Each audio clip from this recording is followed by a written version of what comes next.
Bom dia, galerinha do segundo ano.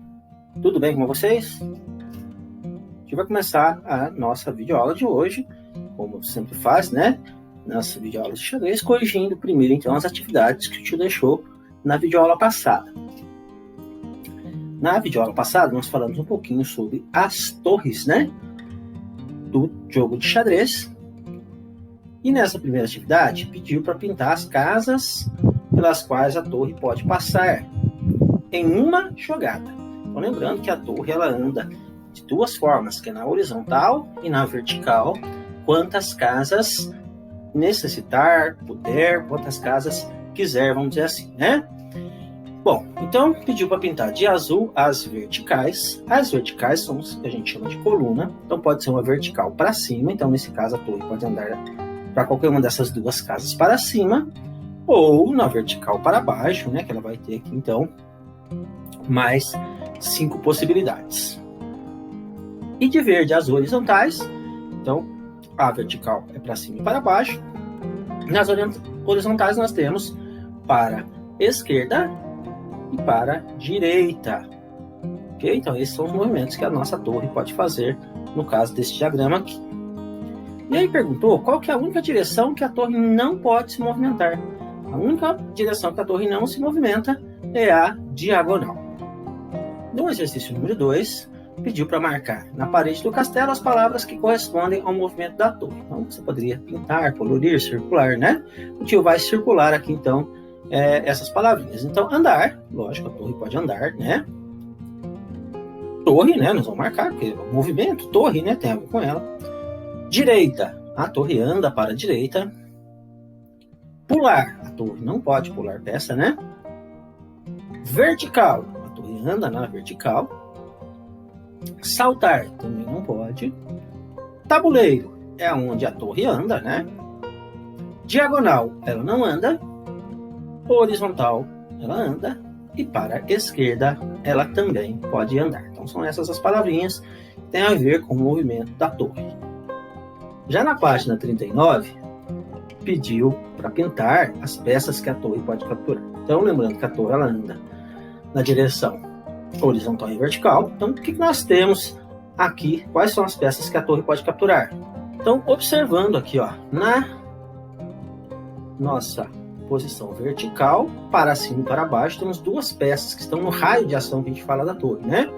Que é o cavalo e também a dama. Já na horizontal, nós temos apenas uma peça, só na esquerda, que é o peão. Então, quais são as peças que a nossa torre pode capturar, ou seja, quais peças você pintou, né? Nesse caso o tio circulou, mas você pode colorir, né? Que é o cavalo, a dama e o peão.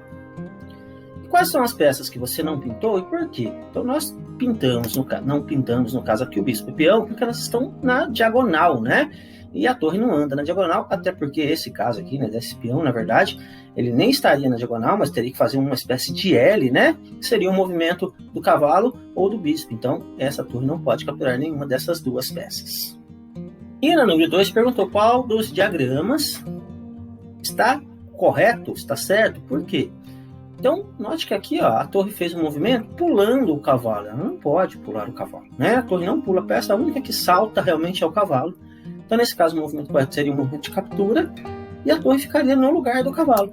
Então, o correto seria o diagrama 2, porque a torre não pode pular peças. E na página 41, né, o tio tinha feito até um desenho com vocês aqui. Isso aqui depois, quando vocês chegarem, quando a gente voltar para as nossas aulas presenciais, o tio vai dar um bichinho, vai olhar para ver quem fez um castelo bem bonito e quais foram os nomes desses castelos. A gente pode até fazer uma exposiçãozinha na sala, né?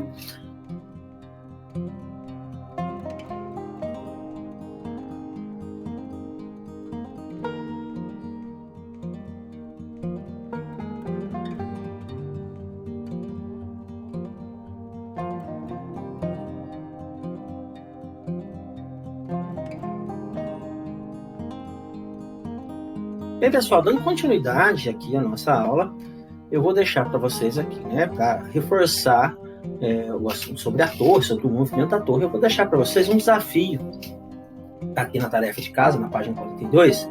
E o que é esse desafio? Vocês vão indicar qual é o caminho que a torre escura deve percorrer para atingir a casa A4 em apenas 4 lances. Então, a torre escura, que é esta torre aqui, ela deve chegar nesta casa. Lembrando que a torre relaciona na vertical e na horizontal, né? Então, no caso, vertical para cima e para baixo, horizontal, direita e esquerda.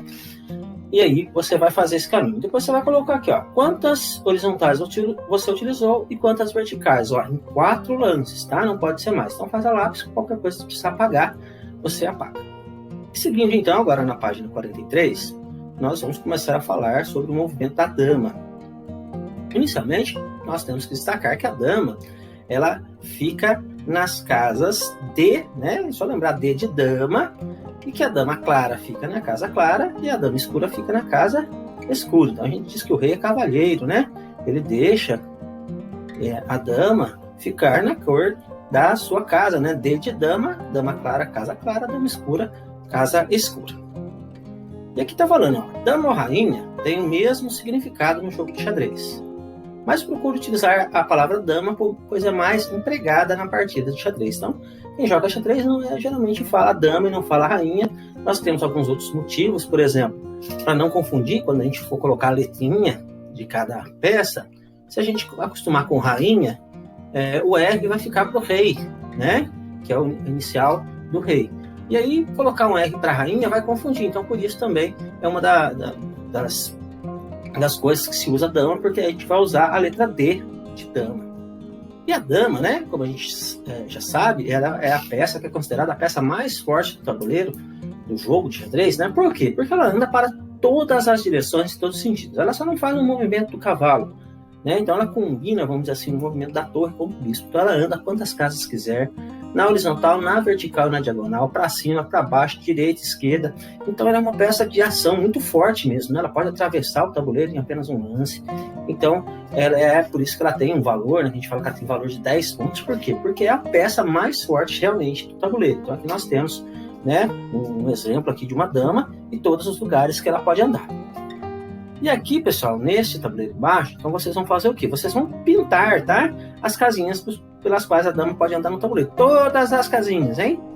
E aí depois vocês vão colocar aqui, ó, quantas casas foram pintadas na diagonal. E você vai contar na diagonal, colocar só as diagonais. Mas na hora de colorir, tem que colorir todas, tá? Vertical, horizontal, todas as casinhas.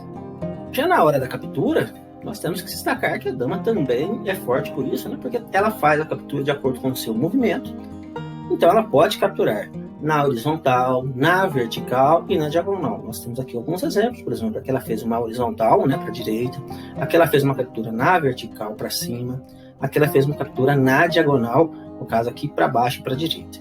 Então ela pode capturar também do mesmo jeito que anda, e o seu raio de ação são quantas casas for necessário para ele fazer desde que não tem uma casa na frente, né? Ela só não pode pular peça, lembrando que a única peça que pode pular outra é o cavalo. E para encerrar, então, nossa aulinha de hoje, eu vou deixar mais 2 atividades com vocês, tá? Vou deixar a página 46 para que vocês façam. Então, na primeira que vocês vão completar as frases com as palavrinhas adequadas, né? A dama pode se locomover na direção, que também chamamos de coluna. Lembrando que coluna é assim, né? Em pé, vamos dizer. Na, que chamamos de linha, lembra da linha do caderno, né? E em, que é uma outra direção, né? São 3 direções que ela pode se locomover. E na hora da captura, a peça ocupa A, onde a peça adversária estava. Na número 2, vocês vão pintar as peças que a dama escura pode capturar. Vocês vão colorir todas as possibilidades que a dama escura pode capturar. E que vocês vão escrever aqui quais peças não podem ser capturadas pela dama e por que essas peças não podem ser capturadas. Tá joia? Tem mais alguns exercícios sobre a dama, mas que o tio vai deixar para a próxima aula, tá? Para não ficar muita coisa para vocês fazerem. E até para que a gente possa sempre estar retomando, né? A gente fala, como hoje, né? A gente falou da torre, corrigiu os exercícios, aí vocês vão fazer mais um exercicinho, retomar o movimento da torre, né? Para ficar bem guardado mesmo. Depois o tio vai corrigir, lógico, aí vocês vão falar sobre a dama, e na próxima aula a gente volta a falar um pouquinho sobre a dama e também continua a dar continuidade falando sobre o rei, tá certo? Então, um abraço para vocês, tenham uma ótima semana e fiquem com Deus.